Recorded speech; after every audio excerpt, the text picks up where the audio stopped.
Greetings, everybody. Welcome, welcome. We'd love for you all to start coming into your seats. Those of you who are in the lobby, that would be fabulous. Super fabulous.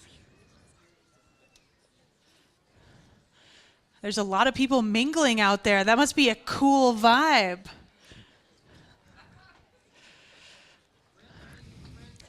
Are people making connections, lifelong friends? Has anyone met anybody cool? That guy's cool, Jerry Murdock. So if you're in the lobby, just come in, find a seat, and move toward the front of the room. And we're going to get started here very shortly. I want to give a round of applause to the Lead with Love band. Ed and Gabrielle and Daniel, Italian and just human animal, amazing drummer slash gardener slash farmer.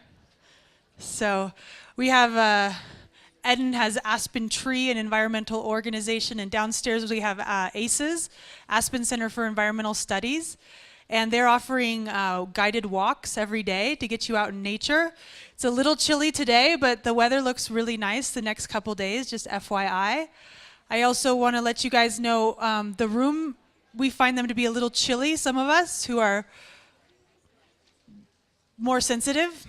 And we are working with the team here at the Meadows to get the rooms warmed up for the yoga classes. So that's exciting, isn't it? Wonderful. All right, so if everyone could please grab their seats, we really want to get started. We want to kind of have like a thing where you guys are paying attention and you can receive Scott. So why don't we just close our eyes and take a few deep breaths. Let's bring our feet onto the ground, uncross your legs, bring ourselves into this space. We live here now, everybody. This is just basically where we live. So just bringing your voices down. So just trying to quiet the voices and settle into your seats. Maybe a little smile, an inner smile, or a big smile. I always say, fake it till you make it. Try it. Try smiling. It makes you actually feel better. And if you laugh, even better.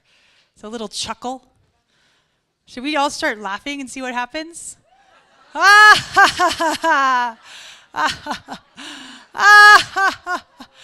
It works. There's things that happen even if you're faking it. So I feel better. Thank you. All righty.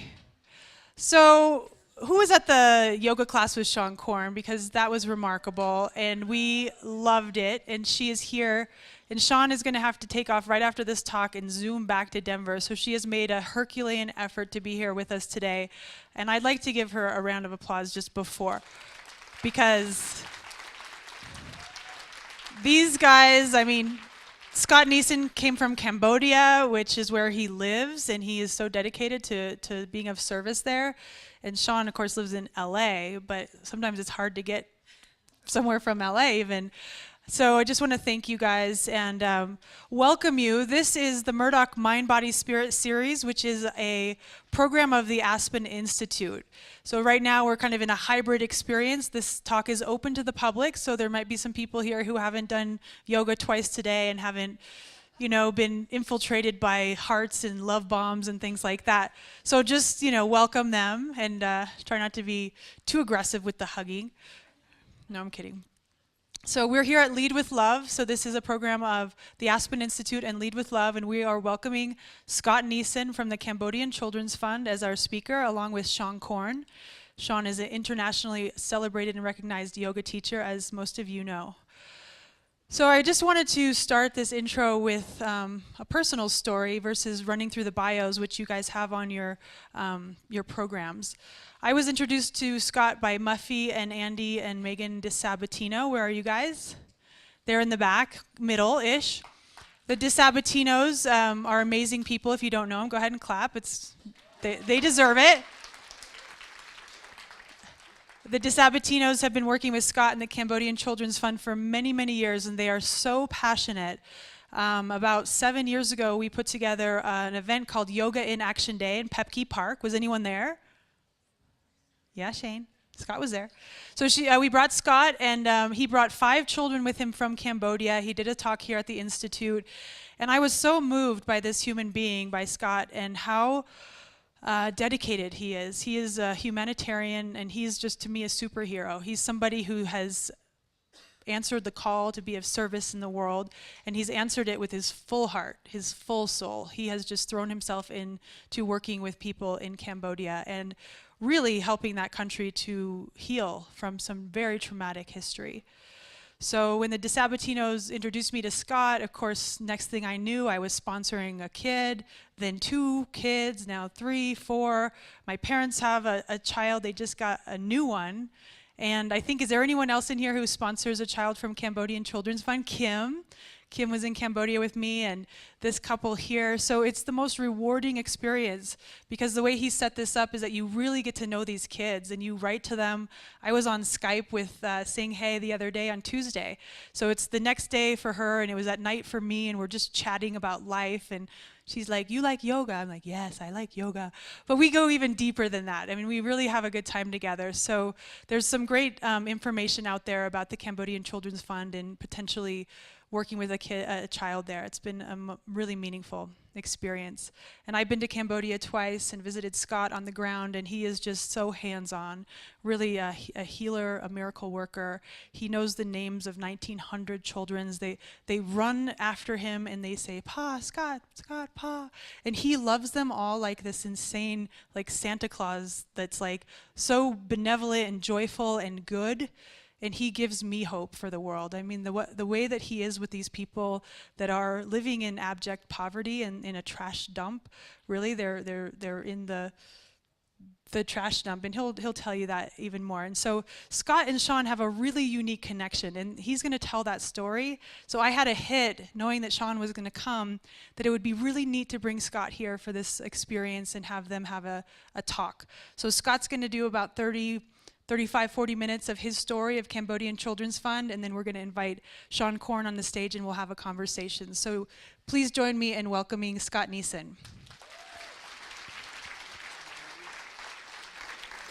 I think I'm all wired up. Wow. I don't know how to start after the introduction, but I'll do my best. I'm something of the anomaly here because I was a very serious yogi. I gave it up about 12 years ago. I'll explain why. But for the story to become rounded and full, I have to go way back to when I was a youth in my childhood. I grew up in Australia, in a very poor part of Australia, the city of Elizabeth, where the only major employer was General Motors. The youth unemployment rate was 55, 60%. You all know those sort of environments. There was very little chance of getting into higher education. I wasn't very focused. And I dropped out of school just after year 11, at the suggestion of the teachers, in fact. They suggested it was a good time to go and leave. So back then, with so many unemployment, I tried to get on the General Motors factory line. I couldn't because I didn't have my high school certificate. And I moved on to a scheme the federal government ran. It was a work scheme whereby any employer that would take me on, they would pay half of my salary for the first 6 months. Thereby, I'd get work experience, they'd get cheap labor. So my first day, when I was meant to start my life on welfare, I was sent to get a job interview. And the employer was called Clifford Theatres. They had a chain of drive-in movies in the suburban areas and a number of open-air cinemas in the rural areas. So the job was working in this office every day, running the posters, the trailers to the theatres, helping with administration, and in the evenings I'd run the projectors. So that was the start of my life in Hollywood. And every night I'd go there and make donuts, start the projectors, and go on from there. That was the beginning. 21 years later, I was president of 20th Century Fox International feature film division over in Los Angeles, and earning mighty big money had all the trappings, had the Porsche, the boat, the big house in Brentwood. It was a very nice life. And I had already started yoga practice when I was in Australia, and I was a very motivated yogi in Los Angeles. I loved my life. It was a life where people are constantly at you, telling you how fortunate you are. There's 100, 200 people below me pushing up for my job. Took this studio from bottom position to number one, made films like there was Titanic, Braveheart, Independence Day, Star Wars. So I was a success story in Hollywood. And I was doing yoga 3-4 times a week, and I was a very dedicated yogi. And then I discovered Seane's class, and I became more dedicated to Seane's classes. And as you know from today, Seane talks an awful lot during the yoga practices.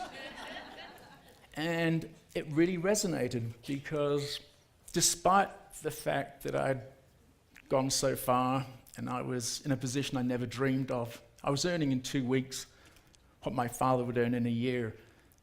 And he was loving it too. It was in my contract. He would fly out first class and stay at my house. It was a beautiful thing. But inside was that little seed that all of us have. And it's that seed that tells you there could be more to life. Maybe there's something there that you haven't quite let flourish. When you hit 40, you can look back at what you've done and look forward at what you could do and what you want to have done. And of course, Seane was, her messaging was feeding it both water and sunlight. I'd go to the retreats in Maya Tulum twice. The second time I had this emotional convulsion all over Seane about, I felt there was more there. I felt like, despite being so lucky, as my friend said, I felt like I wanted to do more and there had to be something out there. Seane, as she was, is very understanding. The Tulum trips put more water in sunlight and this seed began to grow. I had no idea where it would take me. That's a short introduction. Could we play the first video? This is what happened. He was the marketing mastermind behind some of Hollywood's biggest blockbusters. Scott Neeson lived the life that some dream of. It was a great life because I was traveling first class to Paris, Germany, Tokyo, into South America. Had a beautiful house in the hills of Brentwood, and it was a nice life. Had a boat in the harbour and a Porsche SUV, and I loved it. But the script changed for Scott on a backpacking trip to Cambodia. I was traumatized myself after the first day there. It spans 8 football fields. It is 100 feet deep. Its stench carries for miles. And it is where the poorest of Cambodians' desperately poor children eke out a living. This massive garbage dump in Cambodia's capital city offers up scraps of glass and metal these children sell for less than $1 a day. The children are here because they have nowhere else to go. Many of them have lost their parents, and this dump site is a lifeline for their survival. Former Hollywood executive Scott Neeson was on vacation when he saw the dump for the first time. It shattered my world. It was like walking from the best parts of West Los Angeles, where I was living, to the apocalypse. Scott's solution, the Cambodian Children's Fund, a safe haven for children. And he did the unthinkable. He left his glamorous life to live in Cambodia. Today's a garage sale. It's all the stuff I owned from my previous life in the film business. Furniture, but be $300 each. He wanted to be lighter. He wanted to be weightless. Scott! Scott! Scott! Scott! Yes. Oh, chew, chew, chew.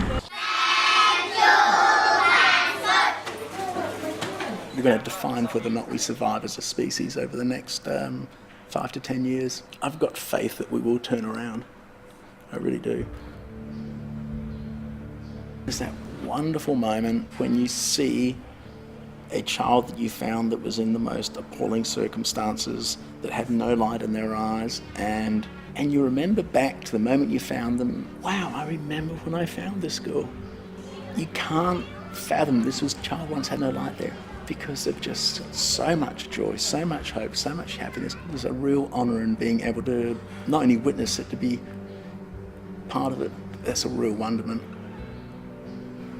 People want to matter again. They want to be part of something. They want to be seen as humans, not as a sum total of what they consume. But you're up against a huge commercial machine which is telling you, and I bought into it, that once you get a Mercedes you'll be happy. And I was in therapy thinking there was something wrong with me, because the more I got, the less happy I became. If we can get back to those values, family, love and compassion and tolerance, and away from material goods, then we'll find ourselves again. That's my take. The world according to Scott Neeson. I really wish one day, with you, meet such poor people. It's a blessing. I want to, share self-confidence and inner strength. Sometimes also those poor people really need self-confidence. We all have same sort of potential, and with that kind of belief, we can be equal.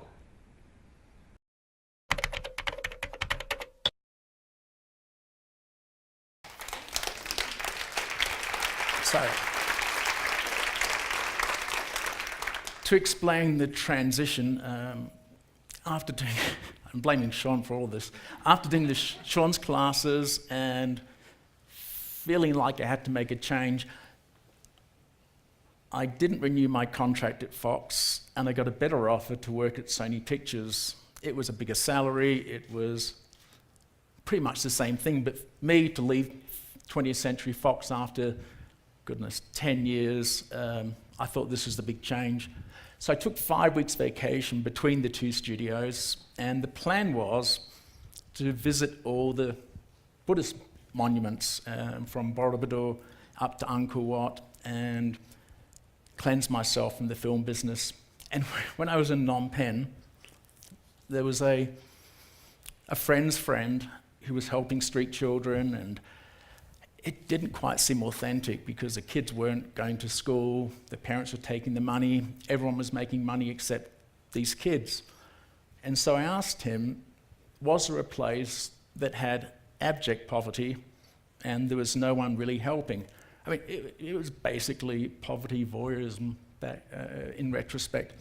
And what I didn't expect was that he gave me the address and I went there, and it was this garbage dump, 20 acres of the most vile, stinking garbage with about 1,800 children there. About 30 to 40% had been left there by their parents.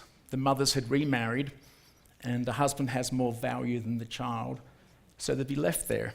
And it shocked me because I always felt like it was in our genetic makeup that the love of the child would be unbreakable. However, back in the 70s, the Pol Pot days, the children, the families were split apart. The Khmer Rouge murdered 22% of the population in just 3.5 years. And I think more damaging was they broke up these families. Every family went to a different place, and there was poverty, torture, murder, rape, there was all sorts of atrocities there. And children at the end of it, when the Khmer Rouge were finally deposed, they didn't know how to get back home. And I hear this so often from the parents today. They were 6 or 7, the war was over, they sensed that their family was back home somewhere, but they didn't know where that was. And I can't imagine how traumatizing that must have been. So the parents today were children during the Khmer Rouge days, and I've got no basis to judge. They've been through the worst of times. I've never walked in their shoes, so it's all about the compassion. However, there's still 1,500 to 1,800 children working on the garbage dump. Some were orphaned, had made their own way there.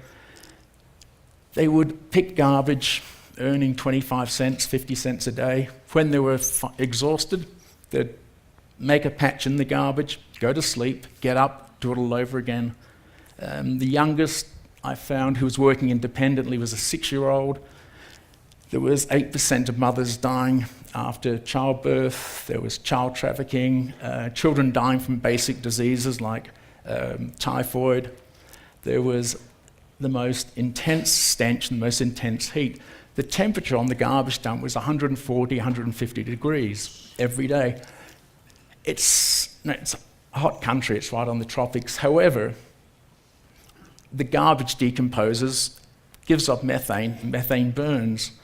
So just below the surface, it's a molten kind of lava thing.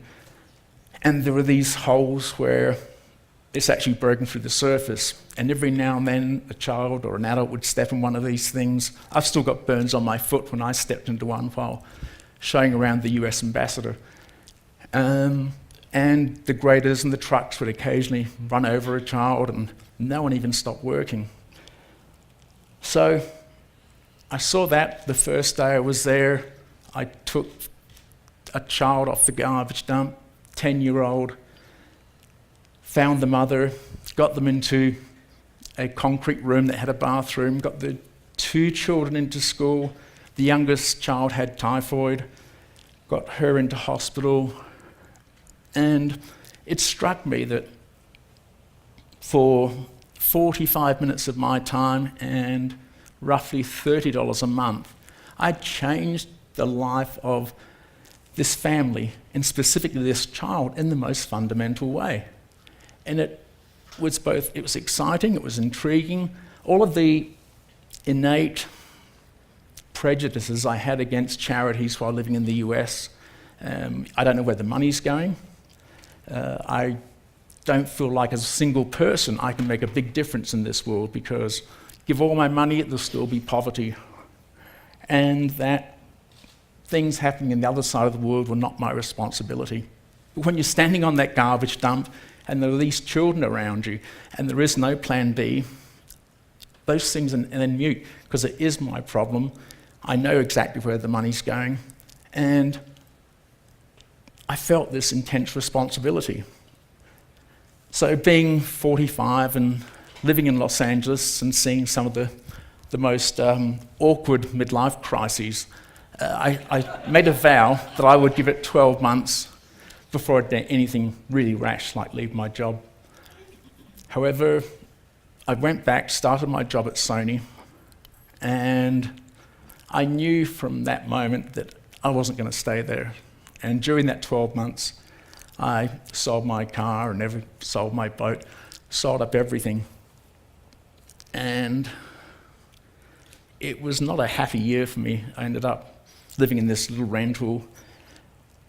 And the strangest thing, I was making a trip back to Cambodia every month. So it was basically 3 weeks in Los Angeles or wherever I was traveling on business, and roughly a week in Cambodia. Now, the idea that I could actually send my money over and somehow maintain the lifestyle, it went out the window really fast. And it wasn't anything more than this emotional turmoil, because you were seeing the most intense poverty and injustice, and 48 hours later, you're in the most indulgent, narcissistic environment you could ever imagine. And this is a true story. In fact, everything's true. I'm not telling any lies, but this is the most unlikely thing. I'd flown with Sony Pictures' major actor. He was going to Tokyo doing publicity and flew across there. He was with his G4 plane and ratbag friends, and met him there, tucked him in, got him set up, and I flew straight down to Cambodia, and I went straight to the garbage dump, as one does. And I hopped out of the car, and the Granny Bun Sen, she's still around today, she's 96. She came up to me in a panic, she was in a froth. I didn't speak any Khmer back then, but she took me to a corner of this, the garbage dump, and there were 4 children there, all under the age of 11, and they were all in various stages of dying from typhoid. And Nobody knew where the kids came from. No one could afford to take them to hospital. No one could take the time off work. And it was all sort of feeling like it was coming in on me.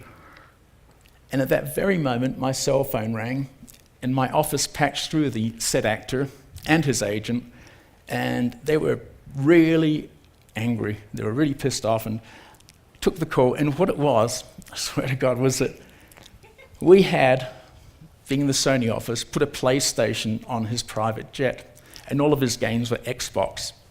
He refused to get on the private jet, and he was carrying on, and as actors tend to do. But there's this one moment where there's a pause in the conversation. He calmed down, and he said to me, and I'm standing in front of these children, he said to me, and his words were, "Scott, you know, my life wasn't meant to be this difficult."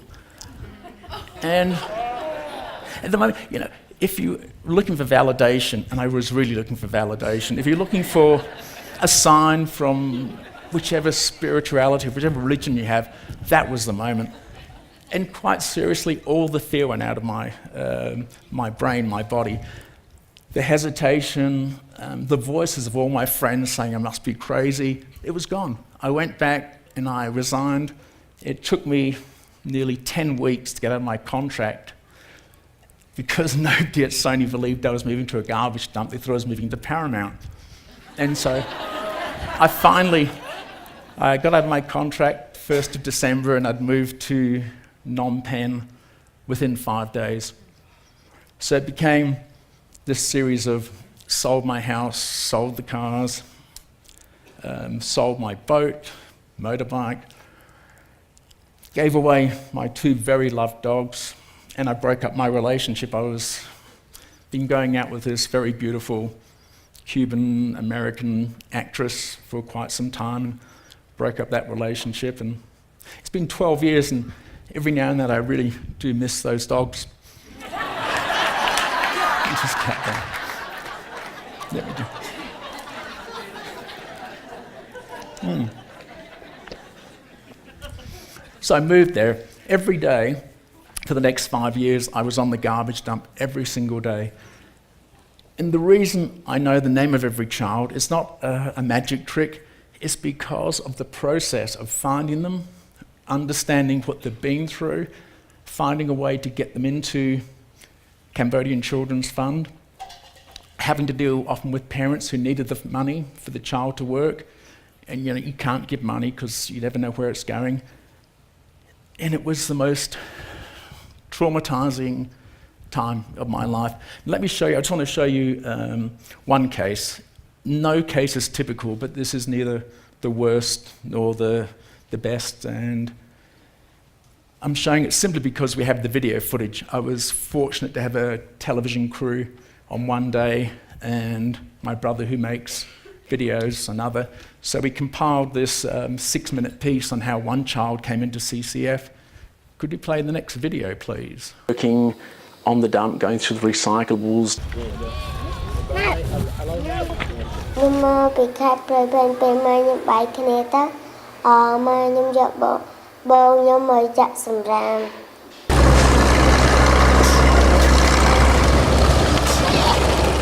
The mother had been kicked out of the house, as I understand it, by the grandmother. The grandmother was fearing the mother had AIDS, and the grandmother was scared of the stigma that brought.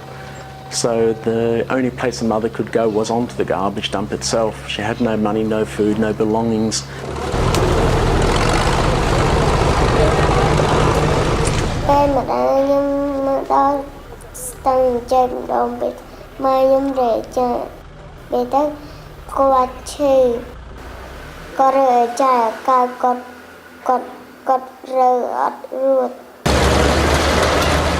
Ted had taken on the responsibility of supporting her mother. She was working on the dump, going through the recyclables day and night, trying to get enough food for her mother.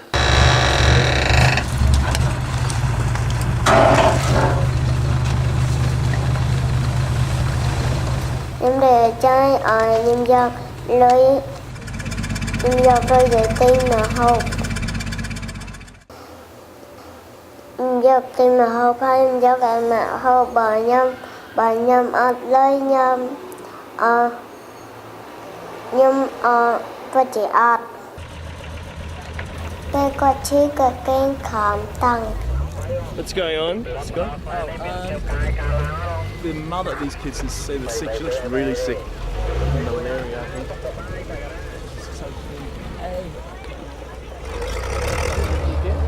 And the mother was on the garbage dump, and literally living and lying on the garbage. Tate had found a piece of canvas that they'd put up as a cover from the sun, and they had a ratty old mosquito net, and that's all they had. When you stuck your head inside the canvas tent, it was just wall-to-wall flies. ពេលថ្ងៃមានរុយច្រើនពេលទៅពេលយប់សិតតែមុខខ្ញុំហើយនឹងម៉ែខ្ញុំអត់គេអត់កើតទេ Well, she said she's not pregnant, which means it could be liver failure because of the swollen stomach. Liver failure, we've seen that before. It's probably the most common killer down there, whether alcoholism or hepatitis A, hepatitis B. But she had the jaundice look in her eyes.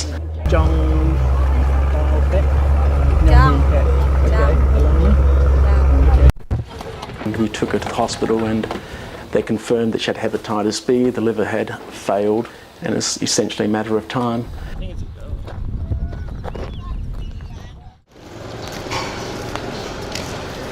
We took Tate there to see her mother.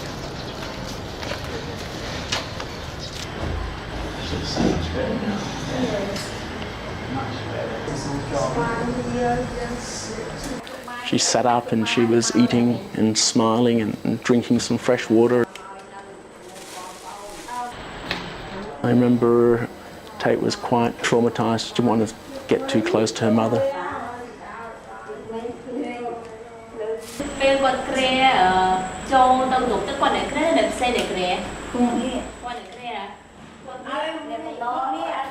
She was only 32 years old, but her main concern was that Tate be looked after when she was gone, and she was particularly high risk, of course, because the grandmother didn't really want to have to deal with another child.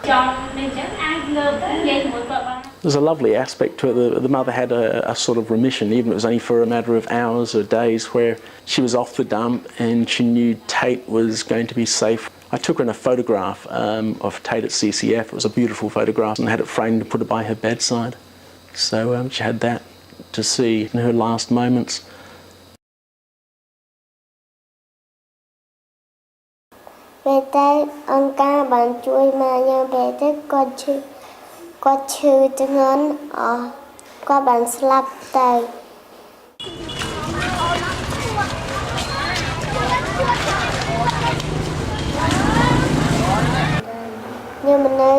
CCS ដំបងខ្ញុំសប្បាយឥឡូវខ្ញុំជប់លើសម្រាមទៀតហើយ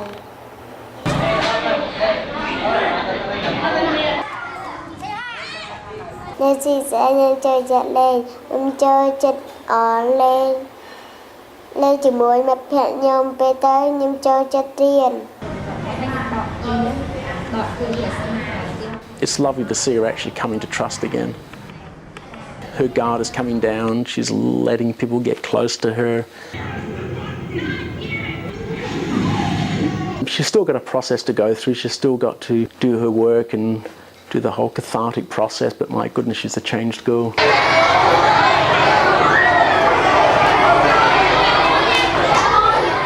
It was actually quite recently where she actually got an award for the most improved student, and it was a wonderful moment. You could actually see a sparkle in Tate's eyes where she actually looked and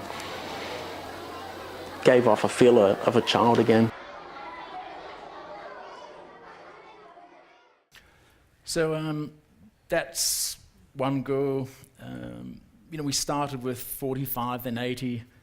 When Muffy and Andy joined, the plan was to have roughly 200 children, and blew through that in no time at all. And it was essentially because of cases like this. There was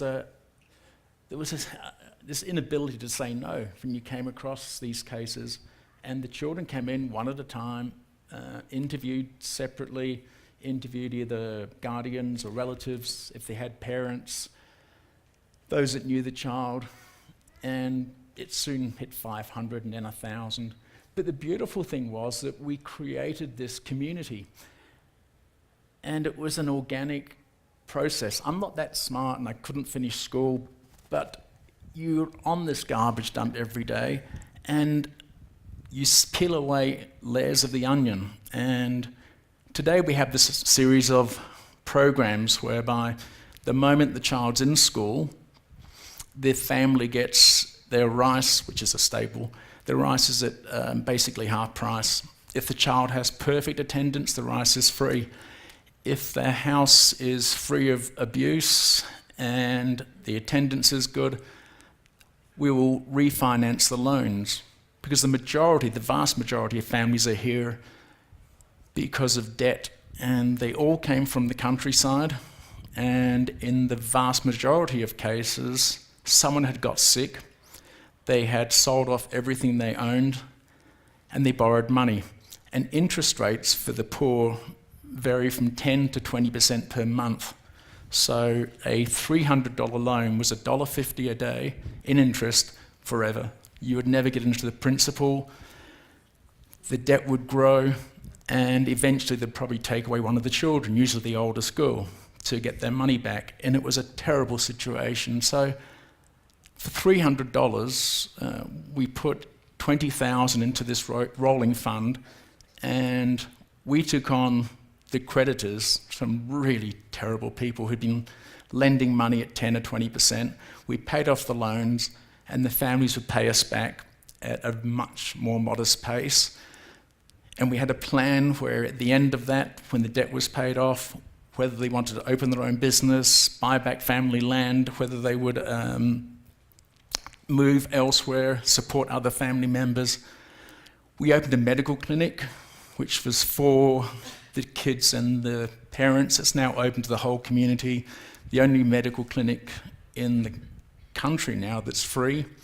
3,000 patients a month, just from that region. About a third are over the age of 80 years old.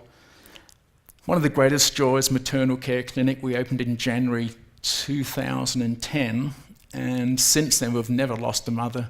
We've had 1,300 mothers in the program giving birth, and we've never lost one. And for me, that's a real sense of pride. Of the first 200 children, 70% are now in university. Absentee rates went from 48% to 4%, which is half of the US. Retention rates went from 50-something% to 96%. And the whole community has come together. And as Gina said, I know the names of the kids, and I go around there and they come running up and they jump, and there's this wonderful, wonderful love that has come into the community. And I could probably say with confidence I'm maybe the most loved man in the room, because these kids are amazing. And there's nothing more joyful for me than to squat down to the child's eye level, and no matter what the abuse, no matter what they've been through, to connect at this fundamental level. And you see what they've been through. You see that the potential to be productive, the potential to have a childhood is right there. And the best part is that there's no longer the process of bringing them in. We now have an entire infrastructure. We get the kids in very quickly now. Parents trust us, they trust me implicitly. I'm I feel like the father to maybe 500-600 of these kids. And it's important because every child needs to feel special to someone. And partly because of my own upbringing, I know the importance of making each child feel special, because they are. So knowing the names is just the first part. Being able to ask them the right question if their sister's been sick, if their mother's moved back to the province, it is so important. And kids now, we're now the place where the government will bring children who've been either abandoned or sexually abused from around the country. So they bring them to our facility, children with special needs or serious congenital diseases are often abandoned outside our gate, and that's where most of the growth is coming from. However, there is still this incredible joy, and no matter what the child's background,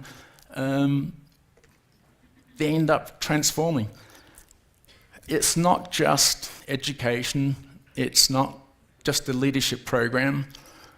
We have a granny program where we've taken these grandmothers who used to beg on the garbage dump, who'd been through the worst of times, and we've moved them into the role of being the keepers of the wisdom.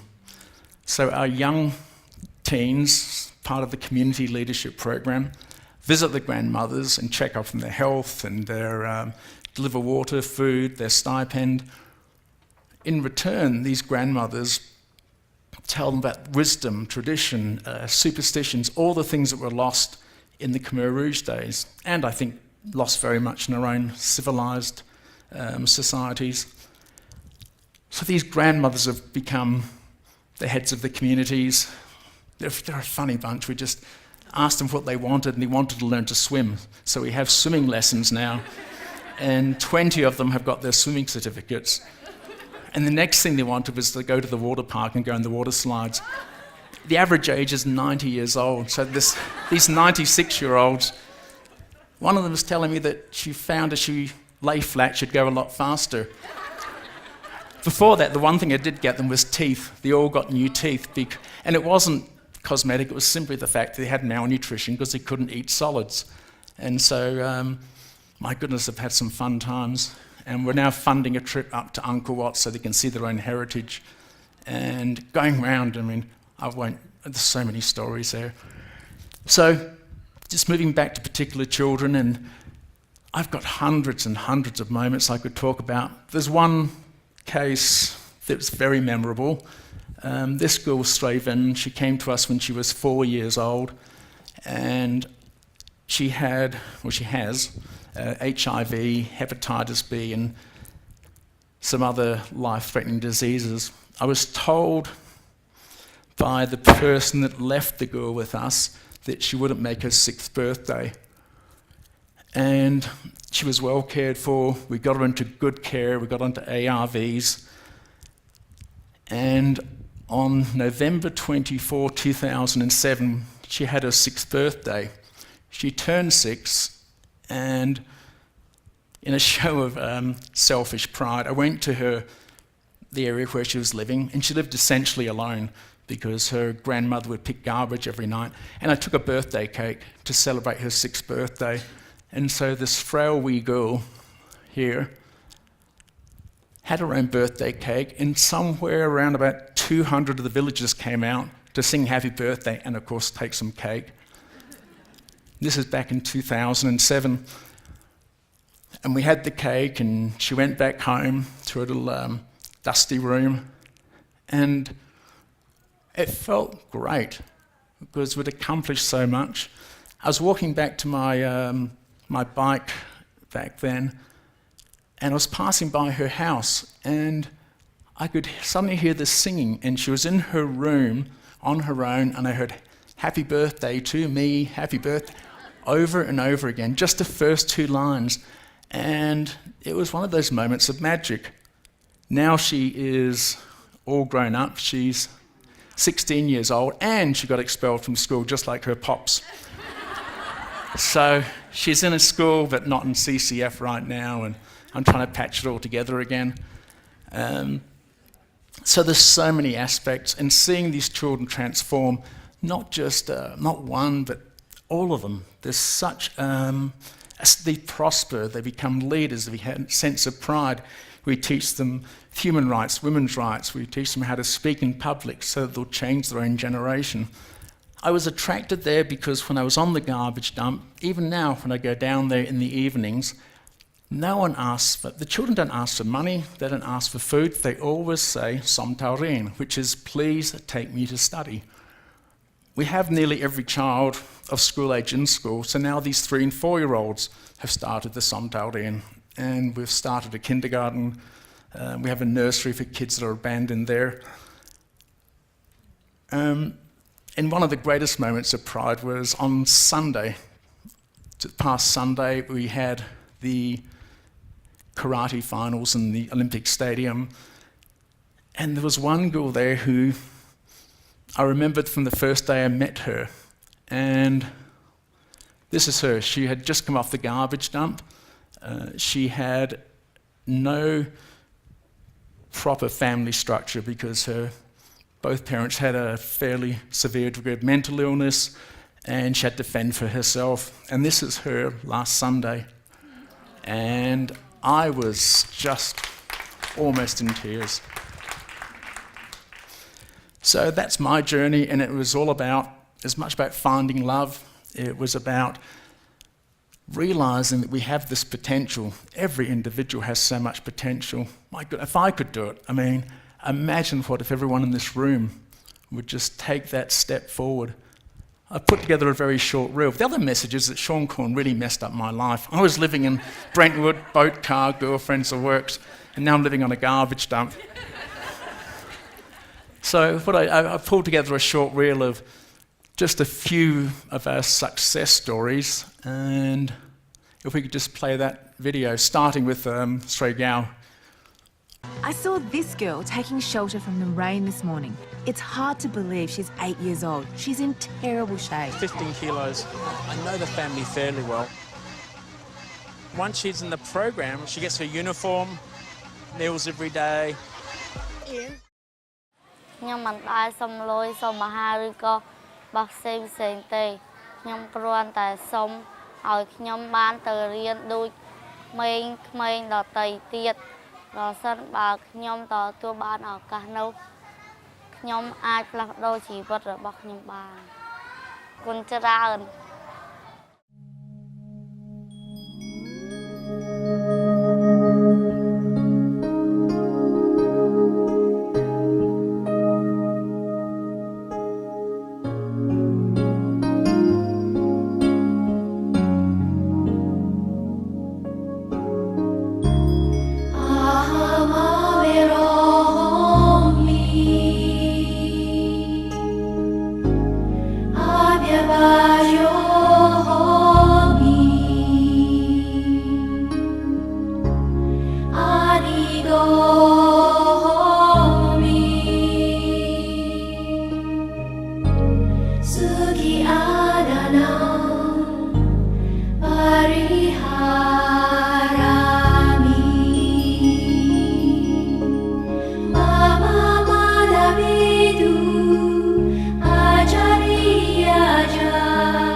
Thank you.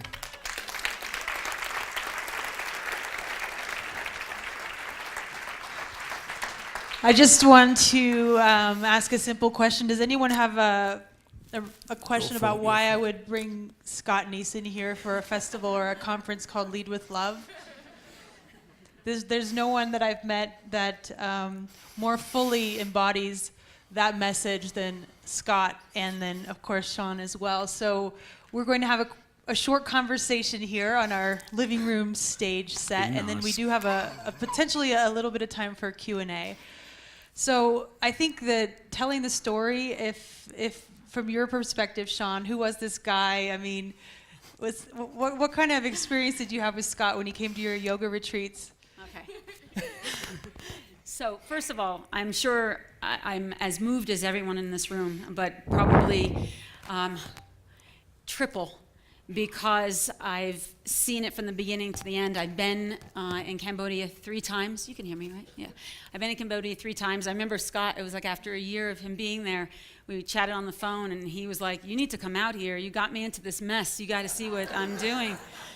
And I have some amazing stories. As much as I hoped that the yoga would be transformative to Scott, the work that he has done has absolutely informed and has been transformative to me personally, and also to my co-founded organization, Off the Mat into the World, because our first Global Save a Challenge, in which we raised within the yoga community $250,000 in benefit of Scott's organization. Had he not had the organization, and I had this personal relationship where I can say to people, I promise you, this money is going to be used well. And to be able to look someone in the eye, someone who trusted me, knowing that I trusted him, it was a fairly easy sell. And so it all was full circle. But to your point, so my experience of Scott was, Scott was a player. He was smooth, he was slick.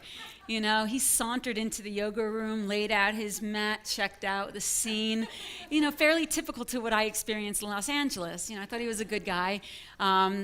But no more, he was the same as everyone else who's in the Hollywood, arena. And he was dating a friend or two of mine, and so I knew some behind the scenes activities of Scott's. And so cut to Costa Rica. Maya Tulum. Suzanne, one of my partners at Off the Mat into the World, she was with me in Maya Tulum also. I'm teaching and prattling like I always do, and Scott's been in hundreds of classes of mine, and he had been on retreats of mine. So the next moment was very surprising. I'm talking, and I look over, and Scott's in pigeon pose. His body is shaking.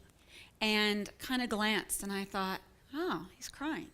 And I thought that was very unusual. Scott's super A-type personality, it's like, that's not going to happen. I'd never seen that from Scott. I'd seen it in other people, but not Scott. He'd rip up the mat, at the end of a class, salute me goodbye, and, get on with his life. I didn't think he heard a word of what I was saying. I knew he enjoyed the yoga, but I didn't have, my expectations were kind of, managed. So he's shaking.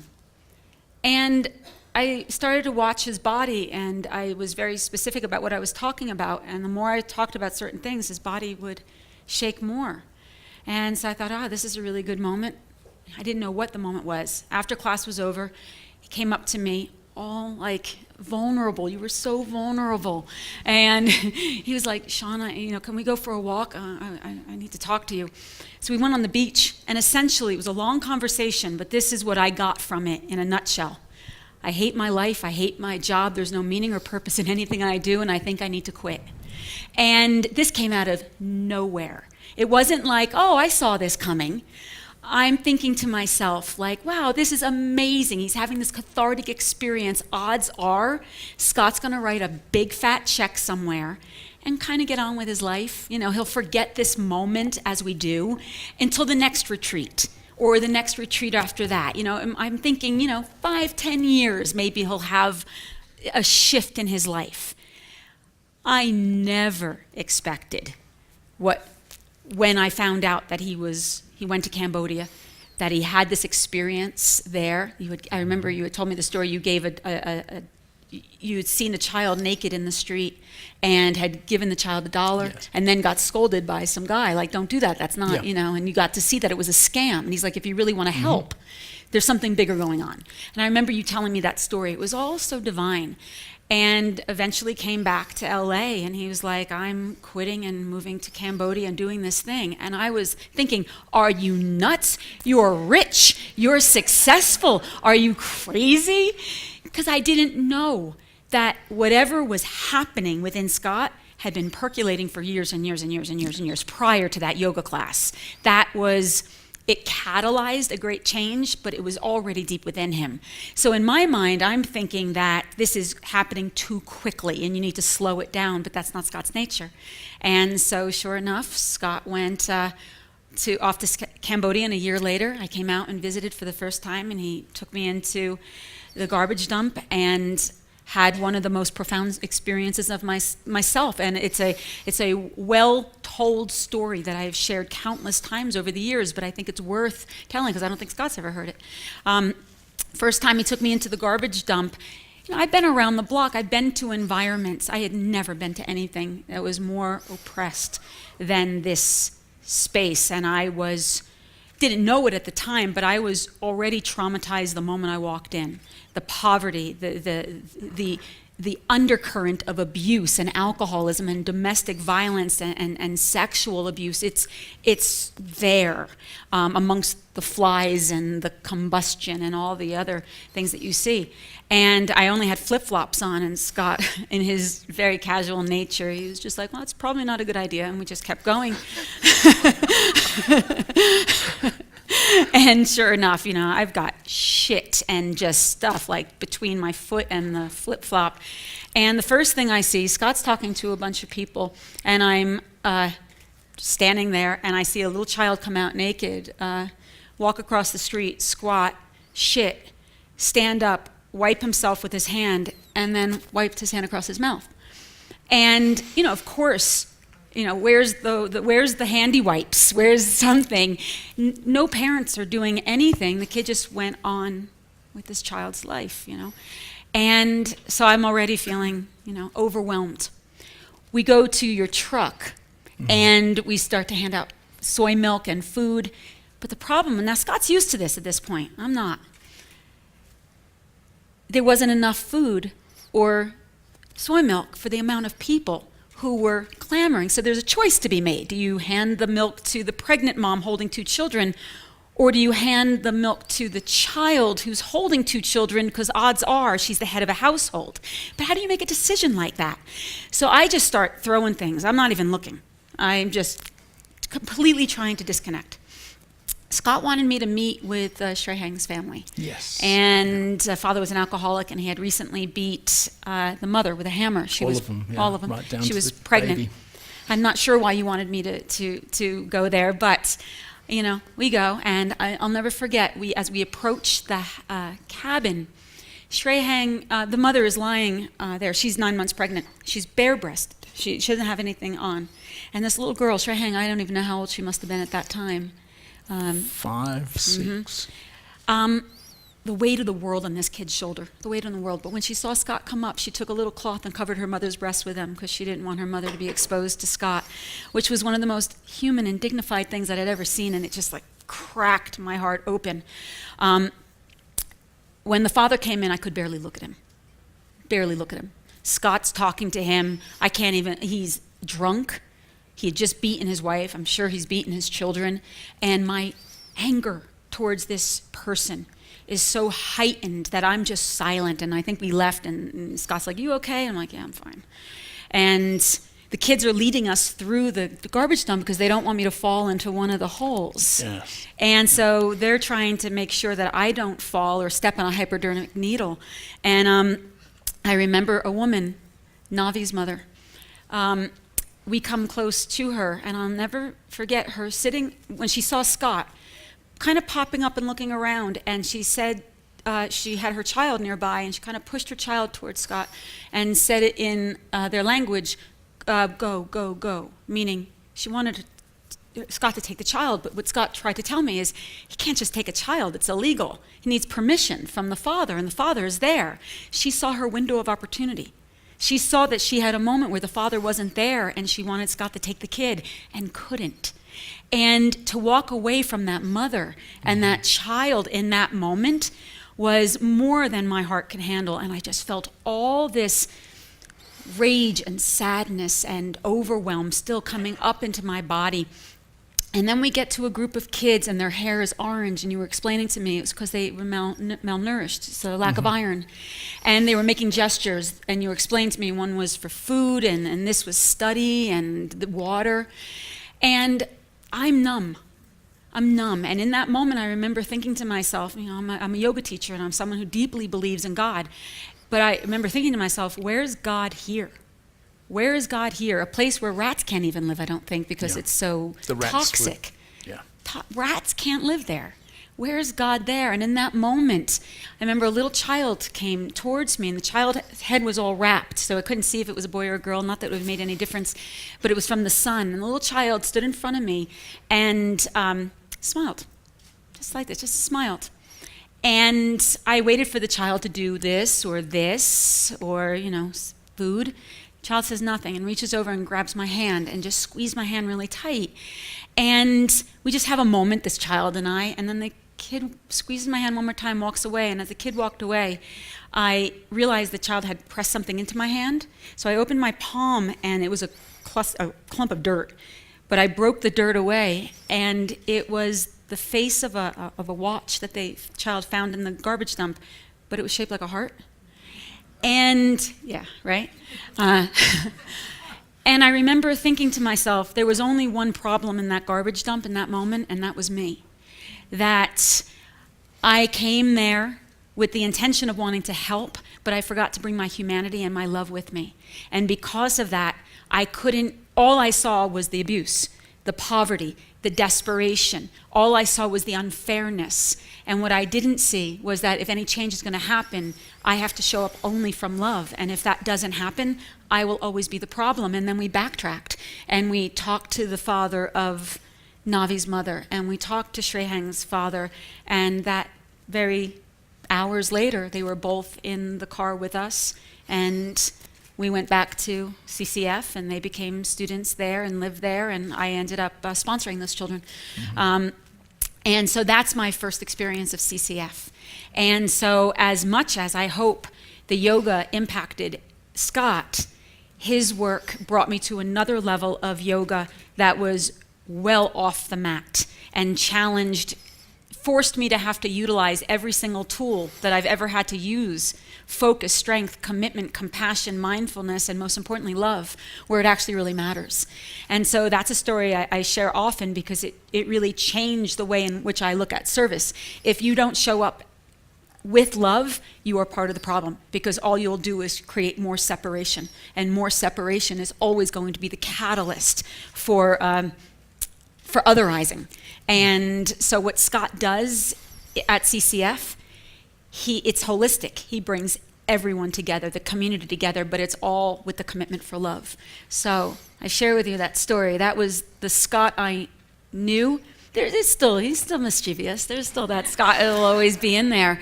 And I'm grateful that I got to bear witness to that moment. And that's all I feel like I did, was bear witness to a moment that was going to happen. It was going to happen. I just got to be there in that moment, watching his body shake. And it brings me so much pride to watch the way in which it's manifested. To think that I had a flake to do with that, I can take my last exhale feeling like I did good in this world. Because truly, to see all the work that you've done as a result brings me more pride than I can ever possibly express. Yeah. Mm-hmm. Yeah.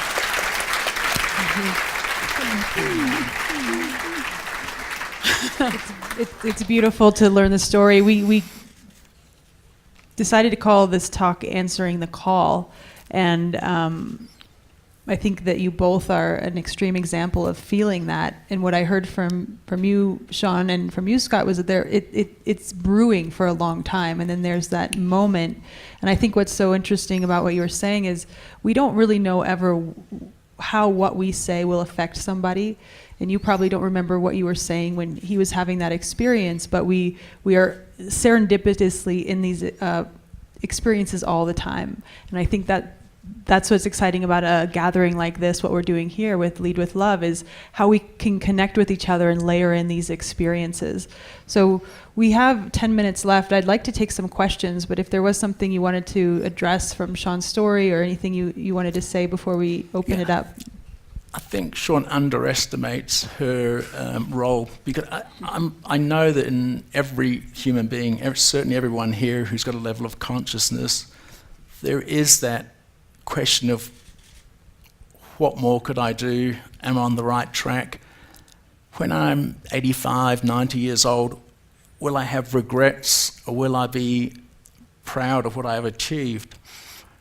And I think the vast majority of people manage to suppress that And I think I would have gone on being a very happy little player in Hollywood and just built up my wealth, as every other one of my friends has done. But it was Sean's talks that got me so hooked on to going every class, every session, and the retreats were just the final straw, where I felt confident enough to make the change and had my little emotional breakthrough. Nervous breakthrough. Nervous breakthrough. Congratulations on your nervous breakthrough. Yeah.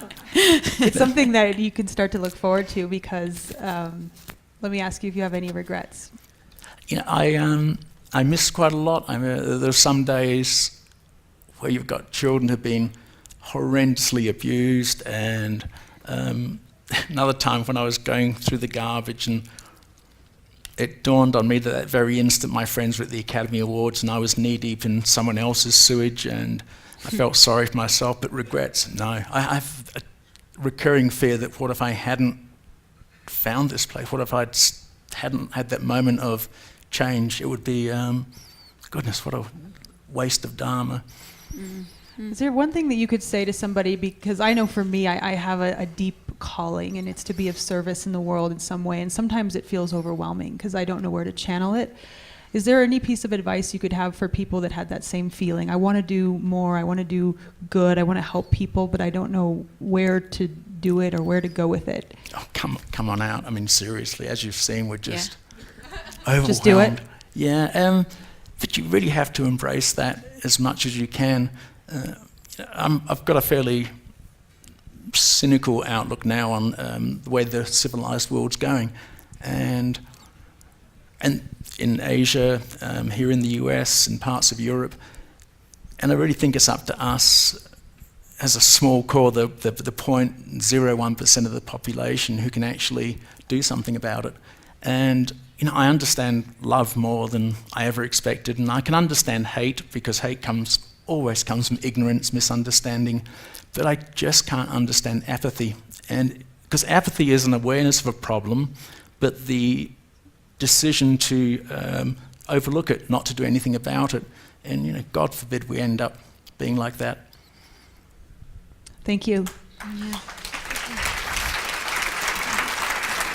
So we have time for just a couple questions, and before we do, I do want to just shout out Suzanne Sterling, who's one of the co-founders of Off the Mat, who was leading the Global Save a Challenge back when you went to Cambodia, and it's such an honor to have you in the audience as well and to be part of this event, so thank you. And stand up, let's stand up. These guys do amazing work together, Off the Mat into the world, and of course the Cambodian Children's Fund. And if you have a question or two directed at Sean or at Scott, then we have some mics, so if you would just stand up or comment.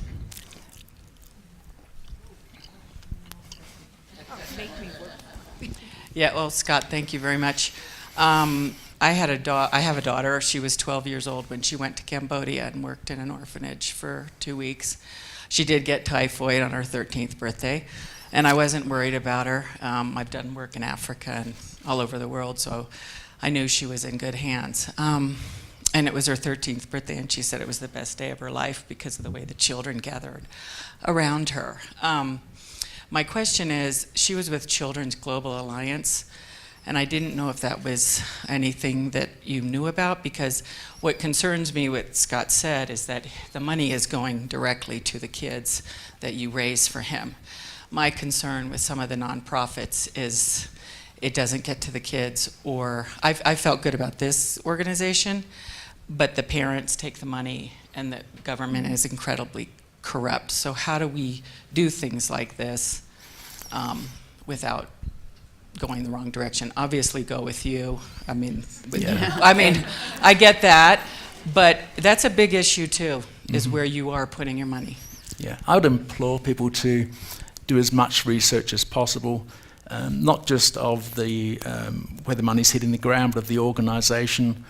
There's a great website, Charity Navigator, which evaluates charities based on financial management, governance, privacy policies, and they rank the charities.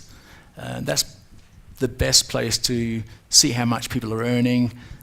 We were the first charity to 100% rating, one of 51 in the world. That's why I'm telling you should go there. And if you can, if it's at all possible, speak to people who know the organisation. I had a dinner with the head of one of the largest non-profits, and it was so depressing. You know, they're spending $45,000 a month on Washington lobbyists.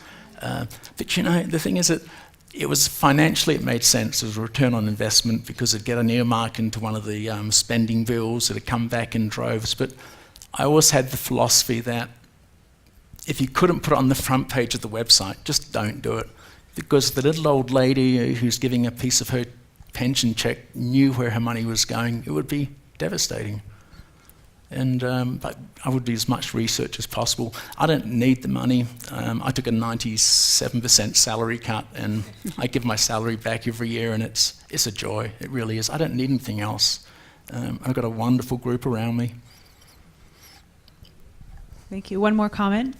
This handsome gentleman in the front. Thank you. You're so wise. Here's the mic.